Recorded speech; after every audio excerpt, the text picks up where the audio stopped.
Bien-aimés frères et sœurs, vous connaîtrez la vérité et la vérité vous affranchira. Ça, c'est pas moi qui le dis, c'est la Bible qui le dit. Mais moi, je vous dis mieux. Vous connaîtrez la vérité historique, notamment celle de vos ancêtres kémites, et vous aurez une vision globale de ce que c'est que la vraie souveraineté politique. J'ajoute, vous reviendrez à la spiritualité africaine ancestrale et vous comprendrez les enjeux de l'indépendance économique. Et pour terminer, vous accepterez votre identité culturelle kémite et vous obtiendrez deux choses. La première, c'est la paix. La seconde, c'est le développement, à une condition.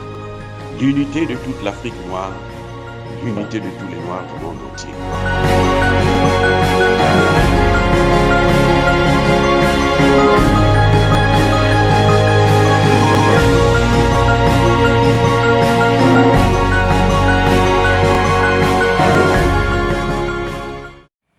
Otep à tous, bienvenue sur la chaîne des panafricanistes par essence, par conviction et par excellence. Celle des citoyens kémites par nécessité et obligation de combat. Nous sommes une chaîne qui n'est guidée que par nos ancêtres et rien que par les ancêtres qui appartiennent à l'égrégore du monde noir. Par conséquent, nous ne croyons en aucun Dieu venu de l'étranger. Toutefois, cette vidéo n'est aucunement destinée à inciter à la haine ou à la violence, car nous menons un combat qui est d'abord et avant tout spirituel, intellectuel et démocratique. Ensuite, il est politique, géopolitique et géostratégique contre l'impérialisme, le colonialisme, le néocolonialisme et l'endocolonat, qui sont tous des crimes contre l'humanité. Nous menons ce combat sur la base du principe fondamental que nous avons hérité de nos ancêtres kémites, qui est celui de la Mahat, c'est-à-dire solidarité, vérité et justice. Vous êtes donc en droit de connaître la vérité et nous avons l'obligation de vous dire la vérité, rien que la vérité, afin que justice soit rendue au continent africain. Et ça, c'est notre modeste contribution dans cette noble lutte en faveur de la souveraineté, la dignité, la solidarité et l'unité africaine. Ça, c'est ce que nous appelons le panafricanisme. Bien-aimés frères et sœurs, je ne crois pas un seul instant que la Russie soit mêlée, ni de loin ni de près, de la situation au Tchad. Je pense plutôt que la Russie, contrairement aux pays occidentaux, n'est pas le problème, mais la solution. Pourquoi je dis ça? Vous avez le Tchad, c'est un pays qui est occupé, malgré les indépendances, depuis les années 60. Quand on a commencé à découvrir le pétrole, 90% du pétrole tchadien est exporté vers la France. Donc la France a un intérêt particulier. Deuxième des choses, au Tchad, il y a une grande base, deux bases militaires françaises. Au Tchad, il y a eu l'opération Épervier qui avait commencé en 1986 et qui s'est terminée en 2014. Vous vous rendez compte, de 86 à 2014. Ça fait combien d'années? Prenez la calculatrice. Et en 2014, quand l'épervier se termine, eh ben, elle est tout de suite remplacée, il est tout de suite remplacé par Barkhane. Ça veut dire que la France est là en permanence. C'est la France qui tient les rebelles. C'est la France qui arme les rebelles. Le Mali l'a déjà prouvé et la Syrie l'a prouvé. Donc, la France, on sait que c'est son travail, déstabiliser les États pour mieux les contrôler. Donc, la France tient les rebelles. Mais c'est la France aussi qui tient Idriss Déby. C'est la France qui soutient Idriss Déby.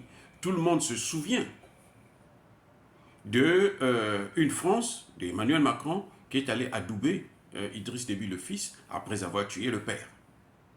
Donc, il tue le père et il prend le fils, il met là. Et il revient, il veut faire des leçons au Mali qu'il y a une mauvaise démocratie. Donc, et Idriss Déby et les rebelles sont soutenus par la France. Maintenant, quand on parle de l'opposition est incarnée par Succès Masra. Succès Masra, c'est l'homme des Américains. Lui, du vivant du père, le maréchal Idriss Déby Itno, lorsqu'il était en difficulté, il partait se cacher tranquillement à l'ambassade des États-Unis. Et nous savons que les États-Unis ne reçoivent pas quelqu'un qui est indésirable, quelqu'un qui ne fait pas leur affaire. C'est ainsi que vous vous souviendrez de l'histoire de Olympio qu'on a tué au portail de l'ambassade des États-Unis au Togo. Pourquoi? Parce que monsieur, il y a un coup d'État dans le pays, il fuit pour sa sécurité vers l'ambassade des États-Unis et il arrive, l'ambassade des États-Unis refuse de le protéger, de le laisser entrer pour le protéger. Ce qu'elle fait, elle appelle plutôt les Français qui le cherchaient pour dire que non, mais la personne que vous cherchez est à mon portail, là, moi je ne vais pas l'ouvrir, venez la battre devant chez moi. Et c'est comme ça qu'on est venu le tuer, tout simplement, sans se poser des questions. Vous voyez? Donc, vous avez d'un côté les hommes de la France, de l'autre les hommes des Américains. Ce qui revient à dire qu'au Tchad, c'est une situation occidentale. C'est-à-dire que c'est un pays, le maître de l'Occident, le grand patron, les États-Unis, qui veulent chasser un des paillassons, c'est-à-dire Emmanuel Macron et la France. En fait, c'est ça la guerre qu'il y a. C'est entre eux. Ils se battent entre eux. C'est pour ça que c'est maintenant la Russie qui devient le troisième larron. C'est-à-dire que celui qui peut sauver le bateau Tchad. Parce que si Idriss Déby, puisque Succès Masra ne peut visiblement pas s'affranchir, aller du côté des Russes, parce que là, c'est clair que les Américains vont la battre. Parce qu'on ne baptise pas avec le diable.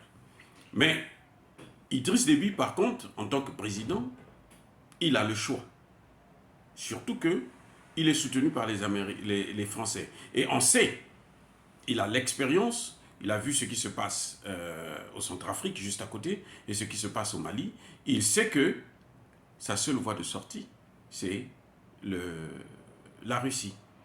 C'est-à-dire que s'il veut vraiment pacifier le pays et reprendre le contrôle de la population, il n'a qu'à faire ce que la population demande, c'est-à-dire faire entrer les Russes, faire partir les Français pour laisser la place aux Russes. Et les Russes ne viennent pas avec une base militaire de toutes les façons. Les Russes vous donnent des armes et amènent des instructeurs qui vont vous aider, qui vont vous apprendre comment utiliser leurs armes. Et ça, c'est tout à fait normal. Donc, la solution, en fait, c'est la Russie. Le problème, c'est l'Occident. Voilà ce qui se passe au Tchad. Vous avez deux puissances occidentales, la plus grande et la moyenne, qui s'affrontent parce que les Américains veulent avoir des bases militaires partout. Ils ont une base déjà au Niger, ils veulent avoir une base au Sénégal. Ils seraient bien contents d'avoir une base au Tchad parce qu'à partir du Tchad, ils peuvent déstabiliser toute l'Afrique centrale et c'est ça l'enjeu. Maintenant, Idriss Déby, pour s'en sortir, il n'a besoin que de faire intervenir le troisième larron, c'est-à-dire Vladimir Poutine. Dire cela, c'est inciter à la haine ou à la violence? Non, je ne crois pas. Parce que je regarde sur les réseaux sociaux, des gens qui disent que dans la situation de Tchad, derrière, il y a la main de la Russie. Non, moi je ne pense pas du tout, je n'y crois pas du tout. Mais je pense seulement que la Russie est la solution. Et c'est cette vérité, cette démonstration que j'ai voulu partager avec vous. Mais entre-temps, je persiste et je signe. Soyez bénis par le Dieu des Kémites. Et que tous ceux qui persécutent les Africains, et notamment les panafricanistes, tous ceux qui pillent et déstabilisent l'Afrique, qu'ils puissent être punis, foudroyés, écrasés et maudits par le Dieu des Kémites et par nos ancêtres angélisés. J'ai dit et j'assume. Eux, ils marchent par la foi et non par la vue. Mais moi, je vous conseille vivement de marcher par la connaissance scientifique et historique, notamment celle de nos ancêtres kémites, par les 5 sens et par l'intelligence. À vous, Mapia.